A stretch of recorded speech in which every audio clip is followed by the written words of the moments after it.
Folks, we're going to start this train right on time. So um, my producers give me a 10-second countdown. And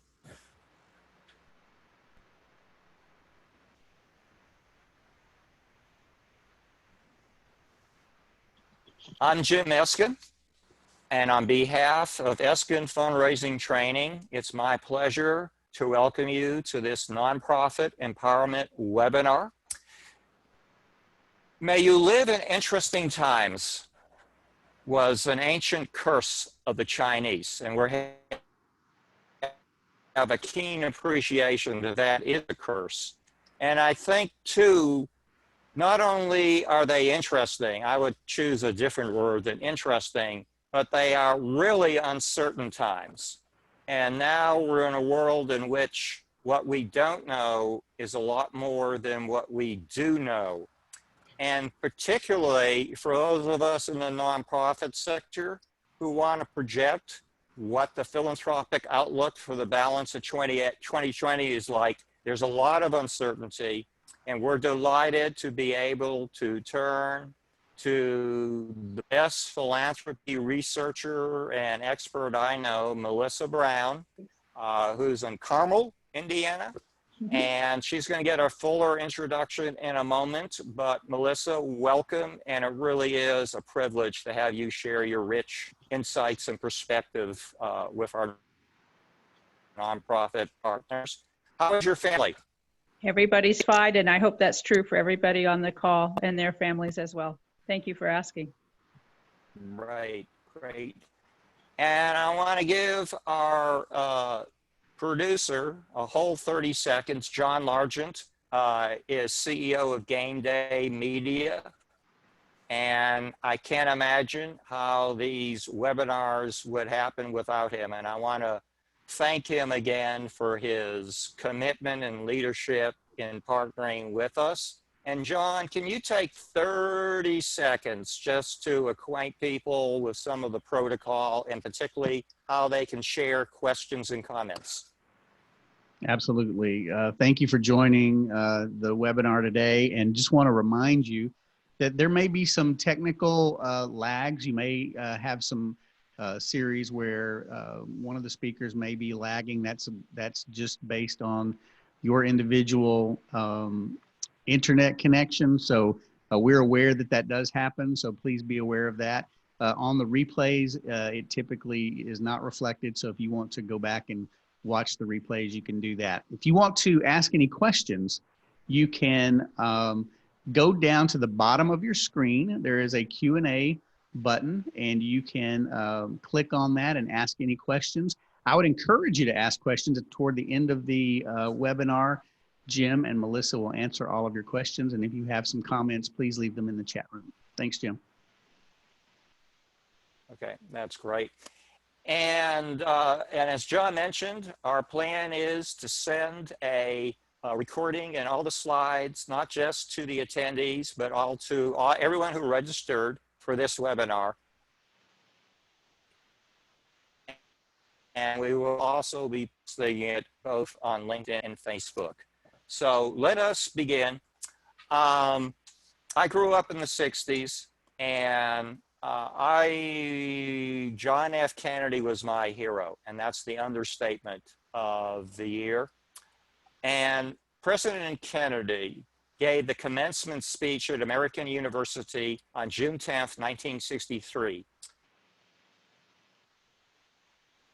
over 60 years ago. And I see these words and they give me goosebumps because I'm thinking he was speaking to us right now in 2020. And he said our most basic common link is that we all inhabit the small planet and that we all breathe the same air. We all cherish our children's future, and we are all mortal. I'm thinking he was speaking to us right now, right now.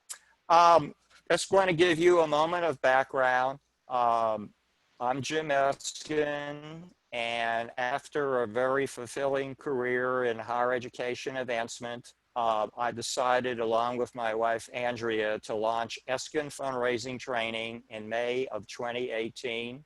and we have had a great time. And our mission is to help board members and volunteers and nonprofit staff and friends to overcome the fear of asking for a gift for their favorite cause. And so, by the way, and I'd like to borrow these words from my colleague Marv Leroy, who in fact was the guest speaker last week. And he likes to say that more money equals more mission. And by the way, money is not the end. Money is merely an ends, a means to that end. And it's money and the giving of time and money that thrives and fuels philanthropy and improves the lot of others. We teach that fundraising is both an art and science. I could show 100 slides on this. I decided now to limit it to about 16. But there are 4 distinct parts of the gift cycle, and it starts with identifying who are going to ask for money. It moves on to cultivation, which is a huge part in which we develop and nurture a personal and emotional bond between the donor prospect and our mission. Third, solicitation is kind of the obvious part, and that's the who, what, when, how much we ask for money. And finally, stewardship is acknowledging and thanking the donor and closing the loop, because we want to go back to Melissa. And what do we want to do, Melissa? Next year, we want to ask her for another gift and ask her to increase her gift. Since June of 2018, we've held about 100 workshops, training sessions, and webinars. And we like to embrace the concept of learning community. And Melissa and I are going to share a lot of information, but we realize that you all, the attendees, are also rich in experience and knowledge. And in the words of my lifelong friend, Chuck Posner, we like to think when we gather everyone in our room or everyone in our virtual room, that we can almost answer any question. The answers are almost always in the room. This is a preview of our spring series. I'm very excited about the lineup. Our next speaker on May 6th is going to be a senior vice president from the huge financial services corporation, USAA, which is very philanthropic. And her favorite leadership book is called The Go-Giver. And she's going to talk on what she calls the go-giver mindset. I want to take, John, this is going to be our only poll, but we want to get feedback from the audience. What topics would you like to see addressed in future webinars? And so you can type in A for discovery, B for cultivation, C for solicitation, or D for stewardship. Please type that in now. And John, report back what you're seeing. B, A, C, B, a lot of B's, there's a couple of D's now. So a little bit across the board, Jim. I don't know you, John. Sounds like my last report card. We realize this is a time of great challenge for our nonprofit friends, because you face this dilemma at the exact same time that the needs for the services you provide are escalating, your resources are being challenged. And we're going to talk a lot more about that pool of resources. But I'm a fervent believer that nonprofits enrich the quality of life in every imaginable way. There are about 1.5 million nonprofits in the United States. There are over 100,000 in the state of Texas. In my home city of San Antonio, we have more than 6,000. And there isn't any way that they don't touch and improve and lift lives. And you all have performed an amazingly important job whatever. You might be a CEO, you might be an executive director, you might be a director of development, you might be a board member, you might be a volunteer or a donor. Let me tell you, you were needed before all this, and now the work you're doing in your nonprofit has never been more essential. So a couple of weeks ago, we introduced this mantra, and it's this simple statement: nonprofit strong. And so I'd like everyone to type in, we're nonprofit strong. Melissa, what are we? We're nonprofit strong, Jim. Correct answer. Okay, John, are they typing it in? And yes, we are. before we get to our Q&A with Melissa, I just want to review a few basics. First of all, our advice to your nonprofit is to keep on doing what you're doing. The worst thing you can do is let your foot off the gas pedal.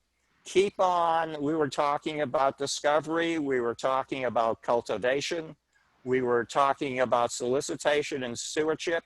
Keep on doing all of that. You know, we're hearing a lot of new words. We're hearing social distance. I didn't hear those words last year. We're hearing about flattening the curve. And I think we're hearing in the nonprofit community a lot of the word pivot. And nonprofits are being challenged to keep to their missions, but to pivot in their strategies and in their tactics and to be flexible. Can fundraisers raise money from home? You bet they can. This is a matter of sustaining and nurturing relationships through virtual means that have become so common in the last couple of months. And by the way, when in doubt, just think about your donors like family. And what do you do with family? You check in on them, you ask them how they're doing, you tell them how you're doing, and you ask if there's anything you can do to help. I believe we should take that same approach and attitude with our donors. Again, you cannot hug them up close, but we're finding ways, creative ways to do it through digital media. We're finding ways we're using video conferencing the way we've never done before. And by the way, a word of advice, if a lot of you have senior donors, I would qualify in that category, and they're not familiar with Zoom, I think this is a great way for a development officer, a nonprofit staff member, to not only improve the quality of the relationship of that donor with your nonprofit, but to help them improve their quality of life with their loved ones. Teach them how to use some of this video conferencing technology if they're not already there. Finally, before I bring on Melissa, I want to talk about, I've been talking about the 4 R's, and that's the way that nonprofits can cope with COVID-19. And the first R is you gotta move fast. And if you have not communicated with your donors and friends and other stakeholders, do not delay. We realize that there's probably a lot more that you don't know than you do know, but you know this, you know the impact of COVID-19 on your nonprofit and its ability to deliver its mission better than anyone else in the world. You should be communicating that to your family of donors, to your family of volunteers, to your family of staff and friends. The second is relationship, and that's you should be looking to your inner circle of donors. However you define your major donors, some organization that might be as little as $10,000 and another organization that might be in the millions. But you should be turning to your major gift donors and approaching them with something like this. We could not imagine approaching a moment like this without asking for your guidance and for your continued philanthropic leadership and ask for a specific amount. So turn to your inner circle. They've proven their conviction and their belief in before turn to them again. Relevancy. This is a great time to rethink your mission statements. How do you help your community, your state, your country, and the world respond to the COVID-19 crisis? You want to be able to articulate that in very clear terms to your donors and donor friends. And finally, I want to talk about resilient. One thing, Melissa, I know about nonprofits, they are resilient. They know how to deal with challenge. They know how to deal with tight resources. They know how to deal with change, and they know how to stretch nickels into dimes. And this is the time to be creative and to be problem solvers. It's my pleasure now to introduce our special guest expert. Melissa Brown is one of the most respected philanthropy researchers in the nation. I've been a fan of her. I've been reading her research for many years, and I couldn't think of anybody better suited to help us to understand the impact of COVID-19 on philanthropy than Melissa. She edited Giving USA from 2001 to 2010. In 2011, she founded her own consulting firm that has the mission of helping charities turn knowledge into action. I like that, Melissa. Her consulting services range from literature reviews to survey design and analysis. Melissa is a very much in demand speaker and instructor. She and her family live near Indianapolis. It's not Carmel, but Carmel, is that correct? Carmel. Mm-hmm. Right, Carmel. And if life wasn't challenging enough, they're making plans to move in the near future to Washington State. I wanted to share a fun fact about Melissa. She fell in writing at the age of 12 when she wrote an essay that argued against year-round school, which was being proposed in her home state of California. She won $25 and a letter of commendation from then Governor Ronald Reagan.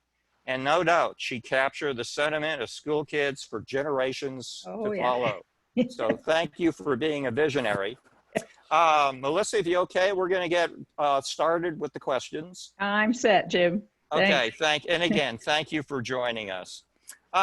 Melissa, in your career as a philanthropy researcher, do you view COVID-19 as the most serious challenge that philanthropy has ever faced? It's certainly a challenge, but I don't think it's the worst one we've ever faced. Can you show the next slide there, Jim? So this is a slide from Giving USA from an edition I did not edit. It's from one of the more recent editions. And there's a set of gray bars and an orange line.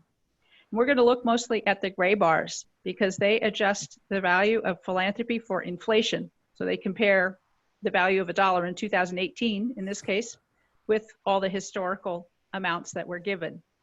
And that yellow bar is sort of a lozenge-shaped bar. It starts in 2007, which is when the last recession started. That recession ended in 2009. So you can see a decline in 2008, 2009, and then we start to see climbing out of the hole, and we actually got back to 2007 in 2013 or 2014. It took 7 years after the last recession to get back to the prior level of giving. And that's in part because we had a serious crisis in our banking industry. This time, we're not seeing that crisis in our banking industry. We have a crisis in the economy, but it's not in banking. It's not in the stock market. Okay, Melissa, let's move to another question. Sure. What lessons did we learn from the Great Recession of 2008? Yeah, we learned that people want to give, and they're willing to sustain causes that they care about. Can you show the next slide? Hey, Mark Pittman. By the way, Mark Pittman is going to be a presenter later in May. Okay, great. So we, in the last recession, when the stock market fell the banking industry collapsed. We had tremendous unemployment. We had people underwater in their mortgages, et cetera, et cetera. We saw 5% of the charities, circled by the red oval there. It was 5% of the charities that closed in during the course of that recession. So people continued to give to support charities that they cared about. They gave a little bit less, absolutely, as we saw in that graph earlier. But the charities survived. They were resilient. They continued to meet their missions. I will admit that in the period before 2008, 4% of the charities closed. So it was a 25% increase, but from a very low base. It was only 1% more, 1/4, that closed as a result of the recession. So charities actually persisted. They were sustained by donors, and they were able to continue to meet needs, often with some pretty serious restructuring and some pretty serious belt tightening. Absolutely. So if you could show the next slide, Jim, we'll show some of that. So we actually saw 11% of the charities after the last recession that lost sufficient income that they stopped filing the same kind of 990. So their income fell below the filing threshold. That's 10%. That's a pretty hefty number that were already small, that became smaller during the recession.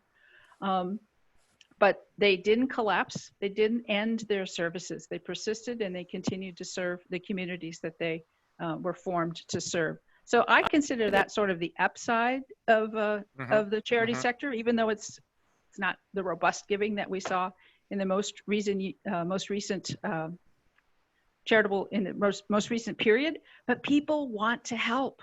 Chair, you said that philanthropy is the way that we help others.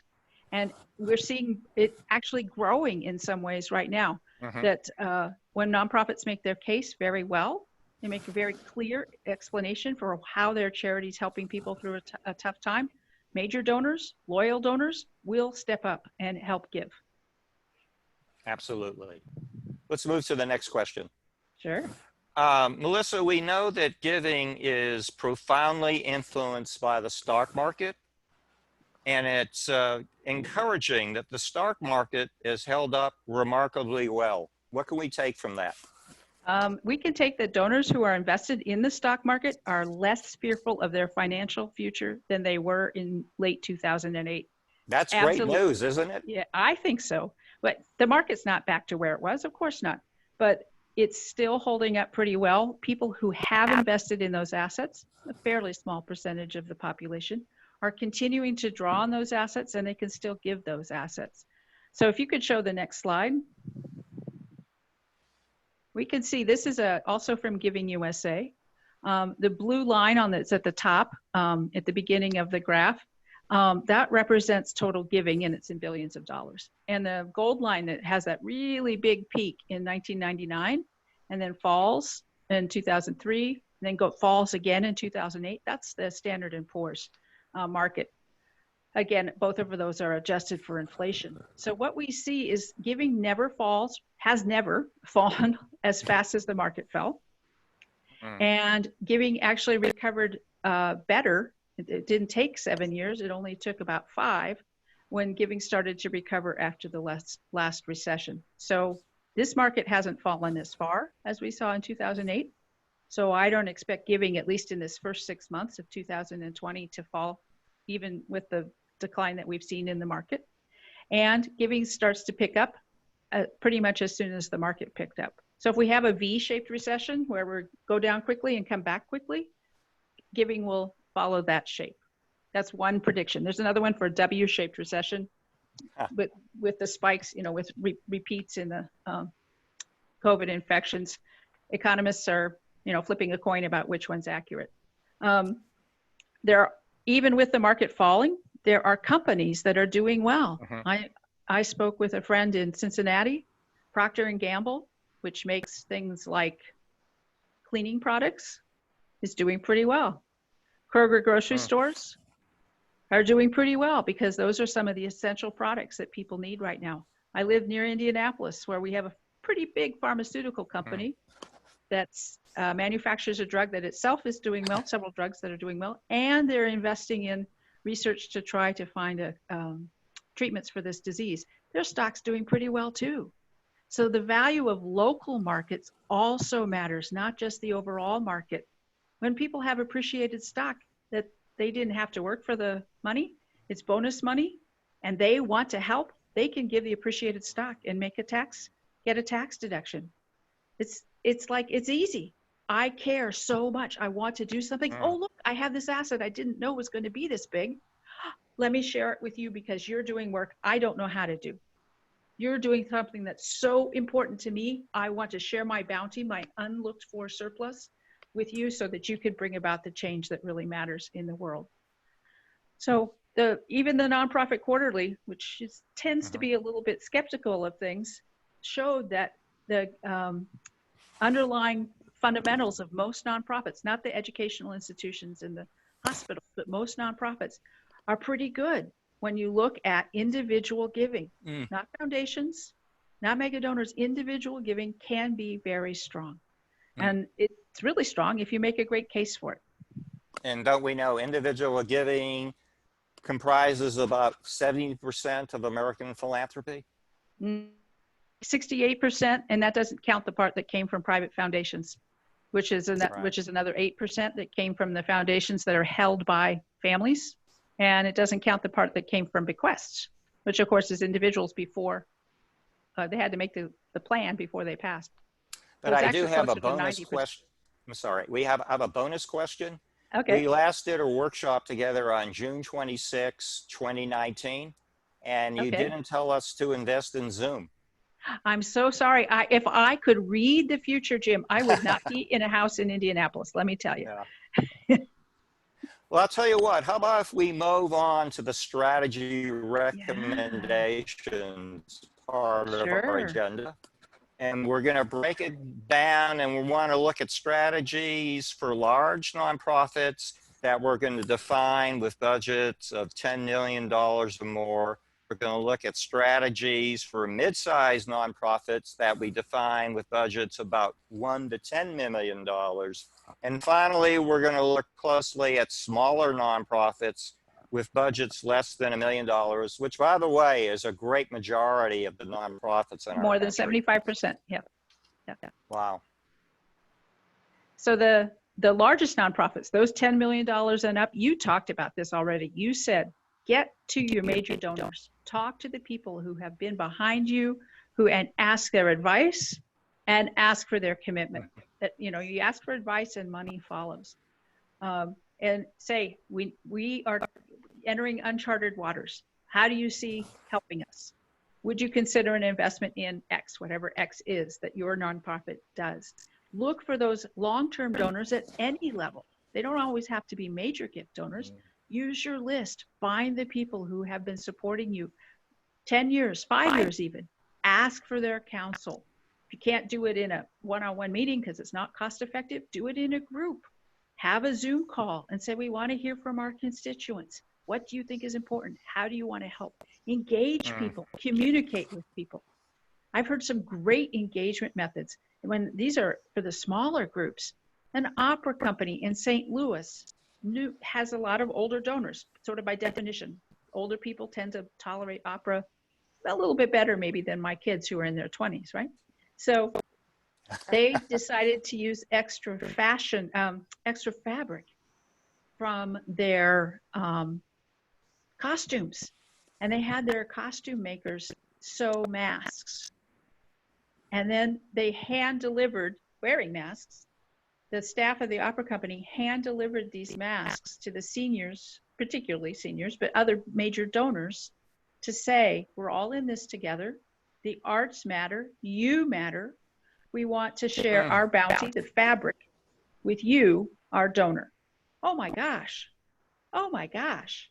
Talk about a very strong way to connect the mission of the opera company with donors and their biggest fears right now about becoming ill.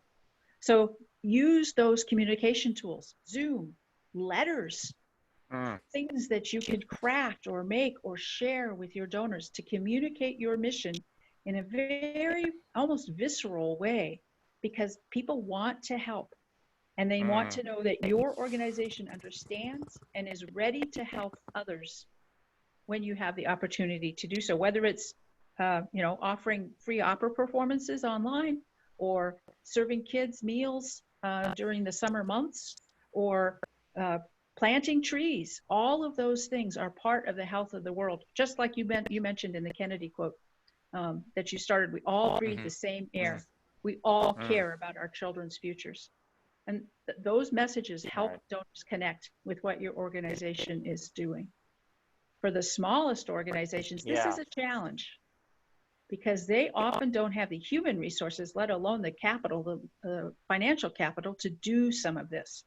And so they tend to remain small because they can't invest in their future. So part of it is trying to find some people who can invest time. Who has extra time right now? I do. You do. My kids do. All of us are facing a future where we have a little bit of extra time. So ask people to make referrals of other donors. Use your email, use your telephone, use your letters, your letter writing to ask existing donors to refer your organization to some potential new donors. Use Facebook causes. It's not the best way to get names, but it's a way to advertise what your organization is doing. Use LinkedIn. It's not the greatest fundraising tool, but it's a great way to communicate what your organization is doing. And that one's free. Tell people what you're doing. But some research shows that the most important thing to do is invest in a website. Many donors will go to a website to check out the organization, read what they're doing, see who's on the board, and get some heartwarming stories. And then they want to donate. So make sure there's a heartwarming stories, a list of your board members, a really clear mission statement, case for support on your easy to access on your website with a donate here button. And make that donation button super simple. People shouldn't have to click. They shouldn't have to repeat that, please. Make that donation button super simple. If I can use PayPal at a website to make a gift, I am more likely to make a gift because once I put in my PayPal code, everything else populates. I love it. And the organization gets the information and I get it. We'd like to say once you've made the decision to give the organization that money, the process of giving the money should be the easiest thing that person has to do. Melissa, we ready to move on to the next question? Yeah, I did want to mention one other trend. I'm sorry. No, that's okay. There's one other trend that's out there that small organizations can do, especially if they have a friendly printer in town. Use postcards. People don't throw away postcards. They read them. So a lot of organizations are investing in a postcard. They'll tell an emotional story, put the URL, and it is a very effective way to get the message out. That's a great suggestion. Next question. Do you see significant changes coming in charitable giving by source? Okay, so Giving USA usually looks at 4 sources. And they don't look at donor advised funds as a new source of funding. So they look at individuals, foundations, corporations, and bequests. So individuals are going to remain the top source. It's like you said, 68% every year. This particular time, the most recent list that I saw shows that corporations are actually giving a lot of money right now. Huge amounts of money, millions and millions of dollars, because it's a worldwide problem. And they are worldwide companies. I mean, things like Visa and some of the other banks and credit card companies.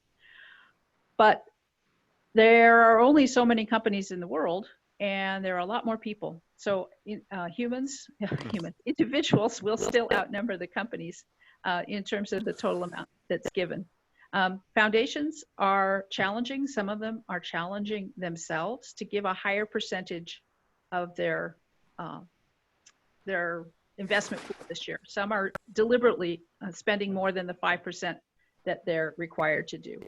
Many people who have donor advised funds are also digging a little bit more deeply. That historically that percentage rate has been 20%. People with donor advised funds have paid out 20%.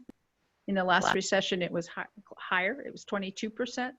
I'm expecting we might even see 25 or 30% leaving donor advised funds and going into charities as people are moved to give during this crisis.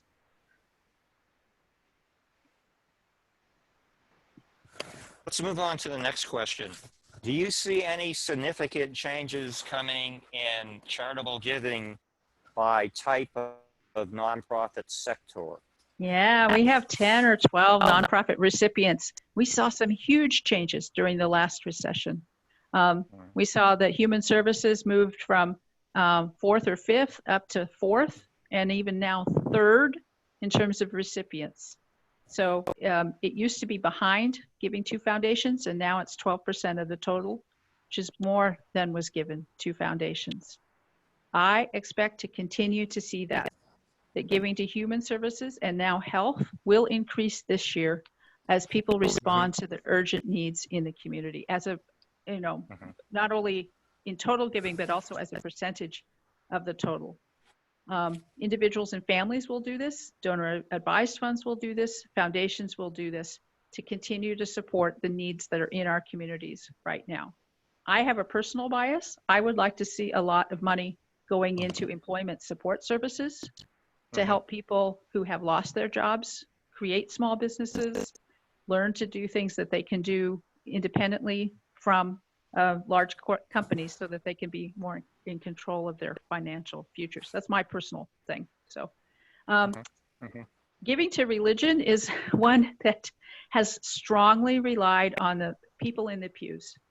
People give to religion when they attend worship service. We are already seeing many faith communities saying that with fewer people attending, they're seeing giving go down. And there have been news reports about this as well. We also have seen giving decline to religion because even before the pandemic, fewer people in this country practiced any faith at all. So they reported that they had no affiliation with the religious community. So we've seen fewer people in the pews or chairs or prayer mats or whatever. So that means less giving. However, some churches, some congregations have moved services online. And when they're able to link their message of faith and inspiration to a giving platform online, which I expect will happen any day now, we might see some of those congregations start to receive larger gifts than they had in the last month or so. I don't really know if how many will do that and how long it will take to see that in the data. But I do expect that some congregations will become very adept at this because they have to. Let's move to the next question. Melissa, there is a new $300 universal tax deduction. What type of impact do you see it having? People who want to give are going to give, whether they get a tax deduction or not. What's really going to happen is that record keeping will improve. So, last year I knew I was going to take the standard deduction. I didn't keep track of how much I was giving. I have no idea how much I gave in 2018, or 2019. Why would I keep track of that? I'm not going to claim it. Well, this year in 2020, as soon as that news came out, I started keeping track. So, because I'll report it. And so it will show up in some organization and IRS files that Melissa Brown and Kevin Robbins gave this amount of money. Well, shoot, I don't even know if it's more or less than we gave the year before because I don't have any records from the year before. So it will help some donors at the end of the year who are looking to reduce their tax burden, who will say, oh yeah, I could take that deduction. And so I would definitely push it in November and December. This spring, it's not going to hurt. Certainly it won't hurt, but I don't see it as the major moving force behind charitable giving at this time. Let's move on to the next question. There are more than 1.5 million nonprofit organizations across the country. Do you anticipate significant numbers of these organizations merging, partnering, or dissolving? Yeah, it's sort of like the work that the Urban Institute did about the recession in 2007 to 2009. I see collaboration. I see partnerships. I do not see mergers or dissolution. People can't or will find ways to be more cost effective. They will find ways to amplify their mission, but organizations really have a vested interest in remaining, on the books, keeping their organization going. So in most cases, they will do what they can to keep the organization operating, perhaps at a smaller scale, and partner with others to be able to deliver their services. I'm hoping that this provides some great opportunities even for the formation of new charities. We might even see a growth of charities as more people have more time to say, there's something I've always wanted to do and I'm going to do it. Interesting. Let's move on to our next question. Last year, 88% of America's $428 billion in philanthropy came from just 12% of the donors. Post-COVID-19, do you see domination by mega donors increasing? I don't know about increasing, but it's not going to change very much until the wealth distribution changes. Right now, we have mega donors are giving so much because they actually have a lot of access to the wealth in our country. They own the stock, they own the companies, the closely held corporations, and other households don't feel like they have very much to share. So unless there's a big restructuring of the wealth distribution, I don't see a shift in a higher percentage of giving coming from the lower income, ordinary income, moderate income households.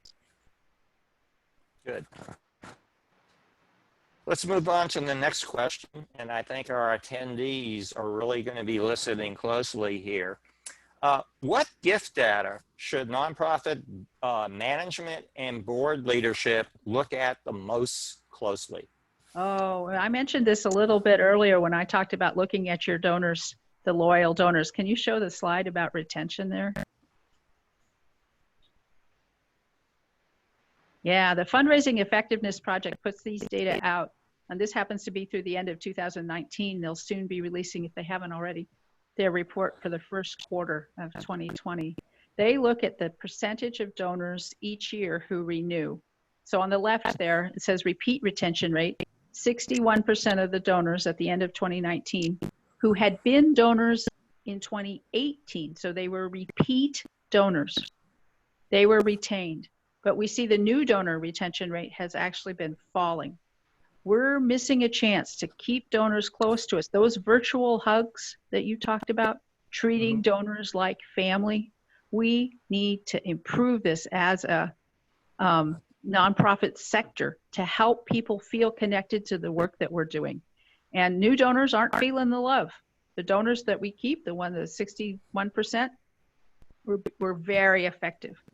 And the newer folks, not so much. So we need to find a way to communicate clearly, frequently, not too frequently, just frequently enough, the Goldilocks level of communication to help donors know that their gifts make a difference. Let's move on to our next question. Americans have a proud tradition of responding to crisis. How do you see that ethic playing out this year? Well, we've already seen it in some of the pretty highly publicized gifts. I mean, Jack Dorsey at Square gave a bunch of money. I think it was $1 billion. Yeah, it was $1 billion. Now, he didn't give it directly to charity. He gave it to an LLC that will grant it out. So it's not all to charity yet. We've seen it in Hollywood and Nashville stars that have made fairly highly publicized gifts. Silicon Valley moguls as well. So not only Mr. Dorsey, but others. But what we haven't seen, because we can't see it, is the people giving the impulse gifts. Can you show the next slide?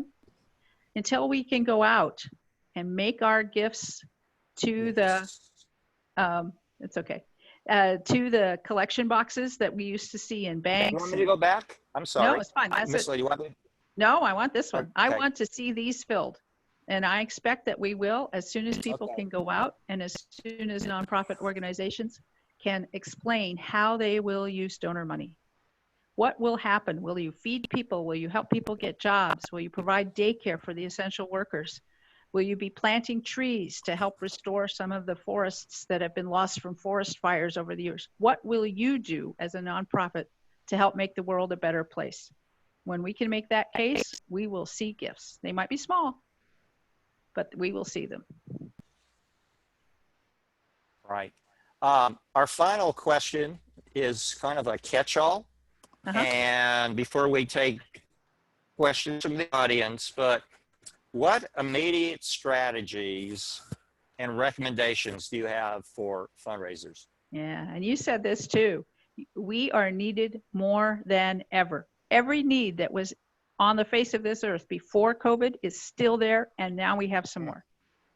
So we can't take our foot off the gas. We cannot stop fundraising, because if we do, there will be no funds given. If you stop asking, you stop getting. So this is a slide from M+R. It's a research group, and they just came out with this last week. They say that website traffic is one of the highest forms of communication that donors look for now. They say 44% of website visits are organic. In other words, there's no sponsored ad anywhere. There's no link anywhere. It's just people putting into Google, I want to learn about this, and they find the website. That's one reason why nonprofits must have websites. They don't have to be super good. They're actually fairly inexpensive to make now with some of the tools that are out there. You know, you can build a website for $250. So I really strongly encourage every nonprofit to have one, and if they don't, to get one. If they do, maybe look at it and assess it to make sure that it really carries the mission clearly. And have that PayPal or Give Here button so easy to find. Make that transaction super, super simple. Make sure that your website is responsive. Test it. Test it, yeah. And make sure it works on mobile. So many people now, I mean, I stand in the grocery line and you can't see it because of my background. I do my giving on my phone.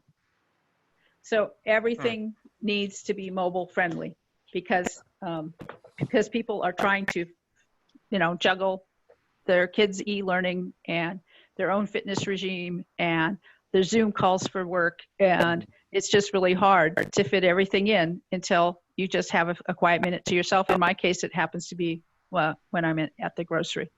Penelope Burke is another researcher in this field, and she repeats over and over and over that people want to know how their gifts make a difference. Be clear what your organization is doing to serve the community and how an investment from Jim or me or Mark Pittman or anybody else on the call, how an investment from us will help. Everything that we were doing with philanthropy before COVID still needs to be done. So charities, if you explain that, you will have donors who will say, yes, I want to be part of that solution. Melissa, you have done absolutely beautifully on time. So we're exactly on time. John, what we like to do is share a couple of the audience questions. Melissa and I have very prudently worked out an arrangement. If the questions are easy, I'll take them. If the questions are challenging, she'll take them. But John, do we have some questions? Absolutely. A very active question based this week. So I'll try to get to a couple of them as quickly as I can. And I'll also take down the rest of the questions and get them to you so you can answer them offline. First question is, given the stats that you shared earlier, do you believe paying for a mailing list acquisition is a right move now, especially if our individual base is small? No, I almost never advocate paying for mailing list acquisition. I ask for referrals from existing donors and existing board members and volunteers first. And if that doesn't work, that means your case needs to be strengthened. If you're going to mail to an acquisition list, you have to mail, in my opinion, you have to mail a couple different things. One is just an information postcard. Here's who we are, here's what we do. And you follow up that later with a letter of appeal. And that starts to get really expensive. Okay, next question is, what trends do you see in faith-based organizations? I see faith-based organizations having a really hard time. Most of the research shows that people who give generously now were in fact taught to give by their parents when they were young. Their parents were talking about philanthropy, talking about charity, talking about their faith, and how giving was an aspect of their living their faith. To the extent that that has declined in our culture, we're seeing it reflected in people's giving to congregations, of course, because people aren't attending, and also to some related organizations that are faith-based, definitely faith-based higher education and even K through 12 education. International aid, less so. Some of the faith-based international aid groups have the faith is there. It's part of their mission, but it is they do so well at the international aid and communicate that so clearly that donors still flock to things like World Vision and others. Okay, the next question is a two-parter.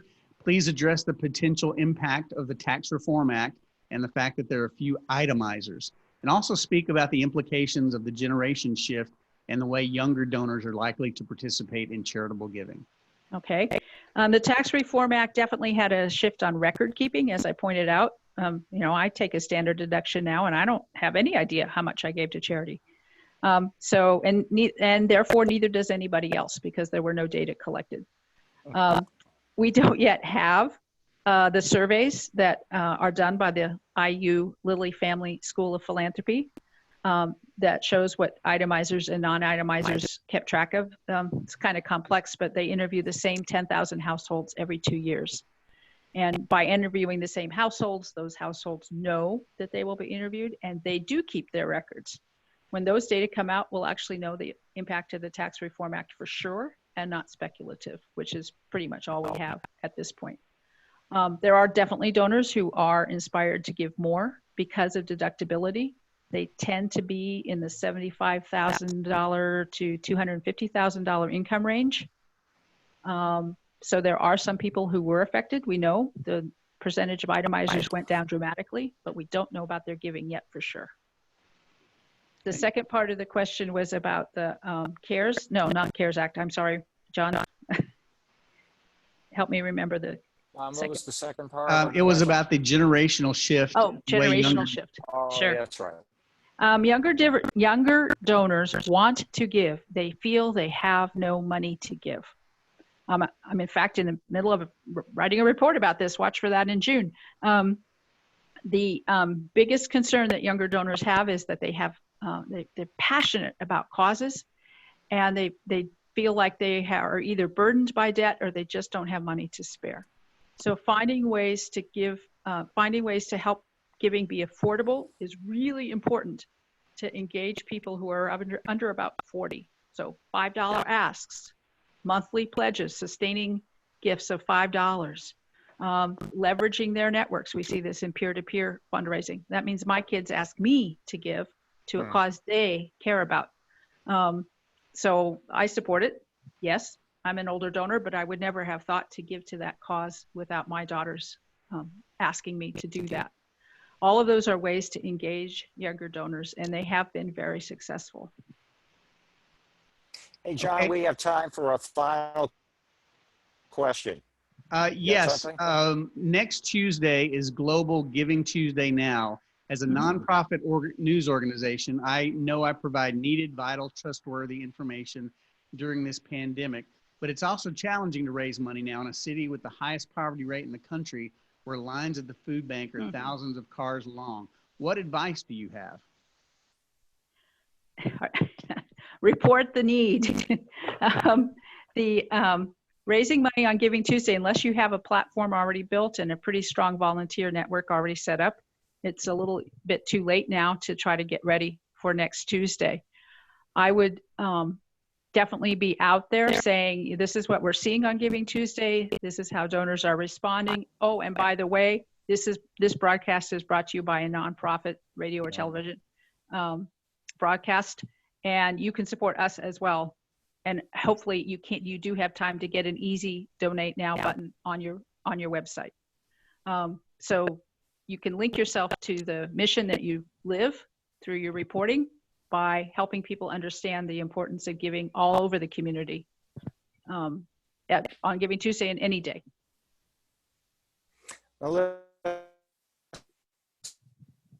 So this was a very rich conversation, and thank you so much for sharing from your treasure chest of wisdom, knowledge, and experience. And you took theory and you turned it into practice, and the time just flew by. We're going to wrap up here. The late Maya Angelou had one of my favorite quotes, and she said that people will not remember what you said. They will not remember what you did. They will never forget how you made them feel. And so our work in fundraising is either that hard or that easy. We want to make our donor and donor prospects feel like they're the most important people in the world to our organization. And they are. A few housekeeping notes. We do a monthly newsletter here called Stratagems, and we'd love to add you to our database. And so if you haven't, just send us your name and email address, and we'd love to add you to the database. Not only will you get the monthly Stratagems Ease newsletter, but you will get the invitations to these workshops and webinars. There are now planned on a weekly basis. I'm a couple books behind Melissa, but last year I published my first book. It's called 10 Simple Fundraising Lessons, and I've really tried to simplify it into digestible bites. The book is only 80 pages, and I highly recommend it to board members and volunteers. I ran into this quote just last week. It was somebody who probably had the most famous chin in Hollywood history, the iconic actor Kirk Douglas, who also was a producer, a director, so many important things. And I don't know if you all knew, he was one of the first big stars to start a philanthropic foundation, the Douglas Family Foundation, in the year 1964. Wow. And he was a ferocious supporter of good causes around the country. We lost Kirk after an amazing 103 years. I think it was in February of this year. But I just love this quote. In fact, Andrea shared it with me 2 days ago. You haven't learned how to live until you've learned how to give. And by the way, Kirk Douglas gave his entire estate to charity. He felt that his kids were pretty well off, by the way. Finally, we want to leave you with a money-back guarantee. Your chances of getting the gift go way up when you ask. Would you agree, Melissa? Oh yeah, I say it differently. If you don't ask, you won't get, but you say it in a more positive framework. I love it.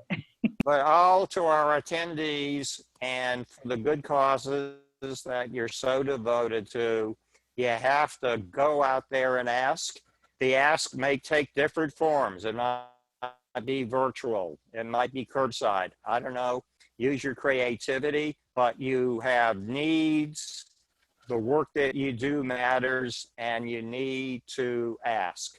So I'd like to thank our producer, John Largent, CEO of Game Day Media. John, thank you for another very smooth running webinar. Thank you. And Melissa Brown, who I have admired from afar for so many years. And now I've liked that we've fallen into the rhythm of at least one workshop, a webinar a year. And I almost like to increase that pace. I mean, the wisdom that you shared was information that we all needed. I got to tell you, I think it's, generally speaking, very encouraging and optimistic. So it's a great note to end on. I again want to thank all our learning partners in the nonprofit community. we'll be sending out a tape recording of this program no later than tomorrow. And also, this webinar series will continue next Wednesday, 4 to 5 p.m. Central. We're kind of like Rotary. We keep to one way of doing things. We like Wednesday afternoons, 4 to 5 Central Time. And our special guest will be Harriet Dominique, who's a senior vice president at USAA. And she is speaking about her favorite leadership book called The Go-Giver. So everyone, thanks for joining us. Have a good evening. And please continue to do your vital work for your very profits and stay safe. And we'll say good night. Thank you all.